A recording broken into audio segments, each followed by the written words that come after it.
Hey, what's up, man? It's Jonah here. You know, no longer going by the name The Life is Solo.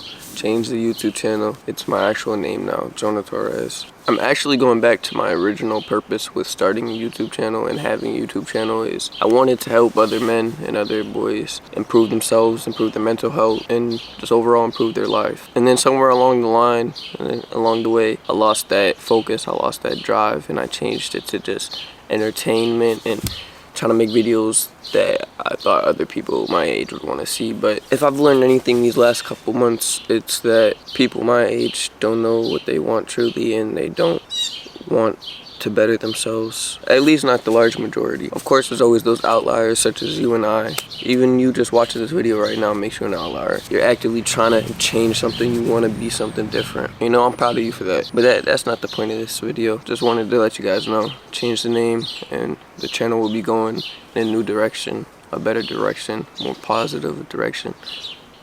I feel like this will really give me purpose in life. What is a man without purpose? Anyways, today I want to talk to you guys about my 30-day detox from weed, 30 days sober, whatever you want to call it. Anywho, I've actually been sober from weed for about 36 days, I believe. I haven't really checked. Actually, you know what? I can check right now. Let's go see. I've actually been sober for 39 days, so a little bit over a month and a week. And in all honesty, it might not seem that big to a lot of people. It might not seem like a hard task to complete, but to me, it was very tedious. It was hard. I had to lose some friends. I had to have a lot of long nights, hard nights by myself. But in order to really find yourself, you need those nights. You need those times alone, those times where you just talk to yourself and pick apart your brain. Like I was saying, I feel like nobody really knows themselves unless you have those hard nights, unless you go through those long nights by yourself, those lonely nights, those depressing nights. After those nights and after those dark hours, there's always sunshine, there's always light on the other side. Without bad, there is no good, and without good, there is no bad. I want to talk to you guys about some of the reasons I quit smoking. I want to talk to you guys about what led me to stop smoking and what ultimately led me towards that decision. I just wasn't happy. I was feeling complacent. I was being lazy. I didn't feel like I had a purpose. I didn't feel like I was doing as much as I could be doing. I felt like I didn't have any worth. Like I wasn't chasing anything. Like I wasn't actively trying to be a better me, be the best me. I wasn't doing anything hard. I was too comfortable.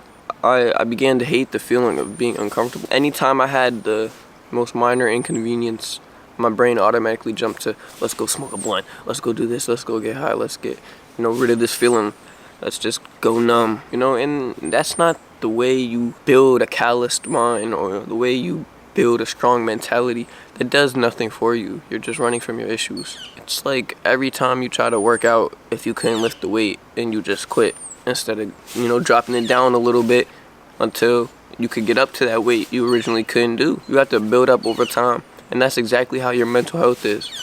If you can't do something in the moment, in the exact instant that you want to, just drop it down a little bit. Do a little bit less until you can reach that point. The people I had around me, people that were, I'm not going to say influencing me smoking, but definitely had an impact on me smoking. I realized once I stopped smoking, those weren't the people I needed around me. Those weren't the people I needed in my life. They weren't what's best for me. Of course, they said they're my friends, and of course, people always say they care about you and they love you, but if they don't honestly and truly want the best for you and try to help you or motivate you to be the best you, they don't love you how they say they do. They don't care about you how they say they do. They care about you in the moment. They care about the fun they have with you. They care about all the times you get high, all the times you get lit with each other, but they don't honestly care about you or their future. To be honest, most people today don't even care about their own futures, let alone yours. People have such a in-the-moment mindset now. It's like nobody thinks about the long term, about what their actions will ultimately lead up to. The only thing stopping you and I from being rich is our habits. The things that we do on a daily lead us to be in what position we are right now. A hard truth, you might not want to hear it. If you're broke, it's your fault. It's where you belong. It's where you're meant to be based off your habits. And if you ain't like that, that should make a little spark in your brain like, damn, maybe I really haven't been on my grind. I haven't been doing all I could do. And to be honest, I'm guilty. I'm just as guilty as you, but I've been trying. Those little improvements, 1% improvement every day, it adds up, man. Eventually, you'll be a totally different person. 100 days of 1% improvements is 100% improvement. You'll be a totally different you. I'm getting a little sidetracked, man. Another point about smoking is it's a money waster.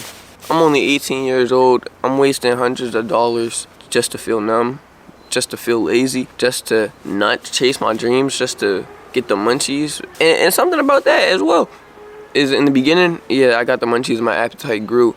But after a while of smoking, my appetite actually declined and I started losing weight. And I'm already skinny, I'm already underweight. That really wasn't good for me. That's probably one of the biggest reasons that led me to stop smoking. That, and I actually had a girlfriend. I looked at her and it was just like, I feel like I need to be better for not only myself, but you. It's kind of like when you have a kid, like, it's somebody else you have to be responsible for now. Like, you're not just doing this for yourself anymore. Someone else is counting on you. And when I looked in the mirror, I just wasn't happy with myself. I wasn't happy with what I was doing.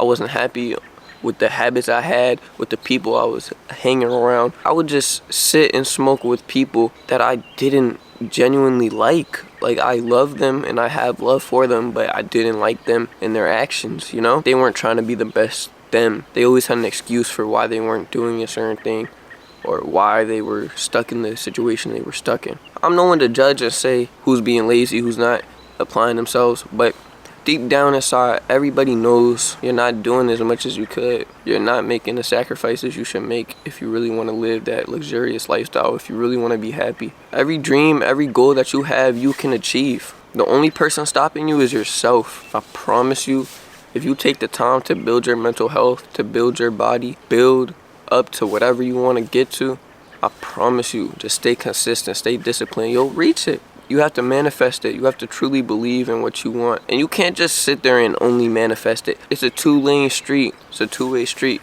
however the metaphor goes. For one, believe in yourself. Believe you can do it. That's half the battle. Second one is you need to actively chase that dream. You need to be making sacrifices. You need to be doing the things that are going to lead you towards that ultimate goal.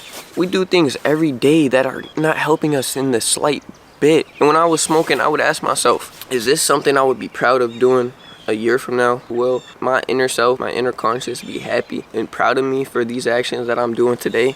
And the answer was always no. It was always hell no. In all honesty, I stopped even liking smoking. For the last couple months I smoked, I didn't even enjoy it anymore. It was more so just chasing dopamine. And that's what's so important, getting the right dopamine. Your brain is an addict for dopamine. Your brain is a fiend. It wants dopamine. It'll do whatever. It'll tell you whatever to get you to give it dopamine. And there's good sources of the dopamine and there's bad. And drugs and masturbation and social media and junk food, it's all bad dopamine. It gives you such an overwhelming amount that your brain doesn't want to do the harder things. Like back in the day, before we had all these things, men would go work or, go hunt and kill an animal.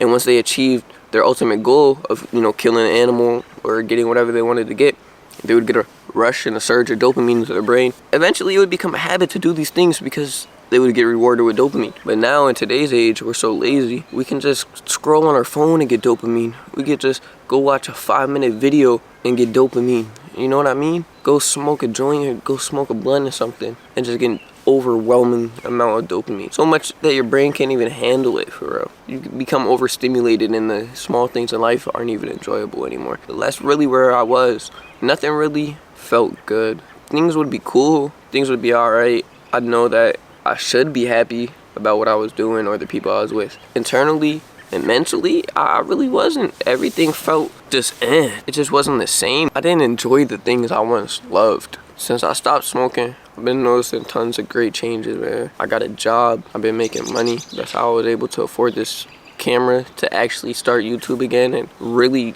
apply myself this time and actually try. Like, I was doing YouTube and then I stopped videos for so long that I got braces now. You guys didn't even know I had braces if you are a long-time subscriber or watched any of my older videos. I went through a phase from curly hair to dreads. I didn't even make any YouTube videos when I had dreads. I have short hair. My hair hasn't been at this point in about like 4 or 5 years. And just the point I'm trying to make is I went through tons of changes and I didn't document any of it. And I really wish I would have. But, you know, I was lazy. I was unmotivated. I was complacent.